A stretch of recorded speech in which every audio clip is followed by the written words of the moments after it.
Welcome to CTI Stories, where the darkest truths hide in the smallest details. I'm your storyteller, and tonight we're stepping into a betrayal so quiet it barely made a sound until it shattered everything. This is the story of a man who sold his dead wife's car and found out she had already sold his soul. Subscribe if you dare, turn the lights down low, and let's begin. It was supposed to be a simple sale, a clean transaction. 5 months had passed. Long enough, they said. Long enough to move on, to let go, to breathe again. The car had been sitting in the garage like a monument. It still smelled like her, faint perfume, vanilla, and something synthetic. I opened the driver's door slowly, like I was entering a church, or maybe a mausoleum. There was dust, silence, but not peace. I moved methodically. I've always been that way. Cleaned the console, wiped the dashboard, vacuumed the floor mats. Then the glove box. It clicked open. And that's where everything began to crack. An envelope, thick, worn at the corners. My name on it, handwritten in her careful, slanted script. I stared at it. Time stopped. She never left me letters, not when she was alive. She hated goodbyes. My fingers trembled just once before I caught myself. I opened it. Inside was a photograph, and behind it, a hotel receipt. 3 nights. A beachfront resort. The name of a man I had never met, but recognized instantly because I'd seen him once before, standing at the back of her funeral, crying harder than I did. I sat there for an hour in her car, staring at the photo. It was candid, too intimate to have been posed. Her head on his shoulder, his hand on her thigh, smiling, not just happy, comfortable, familiar, like they had done this many times before. The date on the receipt was 3 months before she died, 3 months before the accident. She told me she was on a retreat, needed space. I gave it to her. Stupid. But I wasn't angry. Not then. No. What I felt was quieter, colder, like ice spreading under my skin. Something didn't add up. Her texts from that week were strange, overly polite, a little distant. I'd written it off as stress. Now every word looked like a lie. I searched his name. I found him. No wedding ring in any photos, but he posted a tribute to her the day she died. Forever M. Just M. No last name, no tags. But I knew. She was in his heart and in his bed while I was waiting for her to come home. I didn't confront anyone, not yet.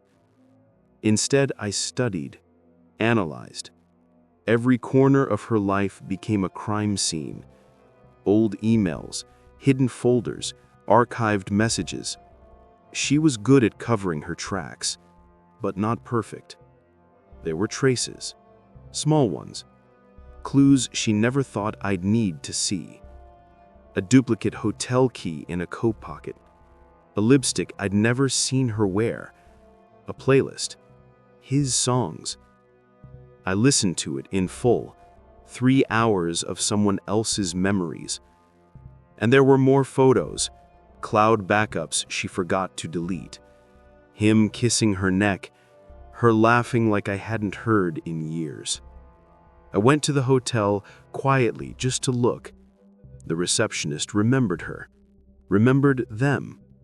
She thought I was the man from the photos. I didn't correct her.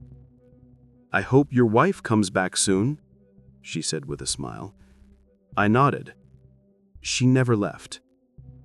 Not really. Pieces of her were scattered across strangers' memories, but not mine. Not anymore. The final confirmation came in a manila envelope. Private investigator. I hadn't hired him out of rage, just precision. I wanted the whole picture. His report was thorough. Dates, names, receipts, witnesses. It went back 2 years. Not just one man, 2. The one from the photo and his friend. She had a pattern, a system, a hidden life constructed right beside mine. I didn't react, didn't scream, didn't cry. I waited. I found the man from the photo, sent him a package, just the photograph and a note. She told us both she was the only one. He replied 3 days later. I didn't know. I'm sorry. I didn't answer.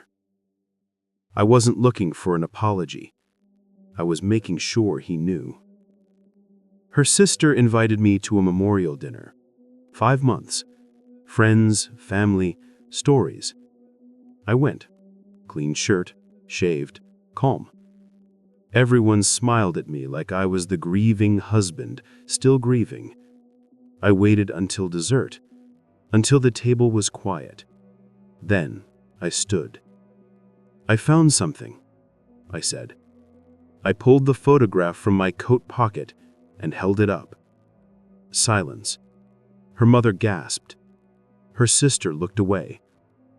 I walked over to the man who had just given a speech about how faithful she had been. Laid the picture in front of him. No more lies, I said softly.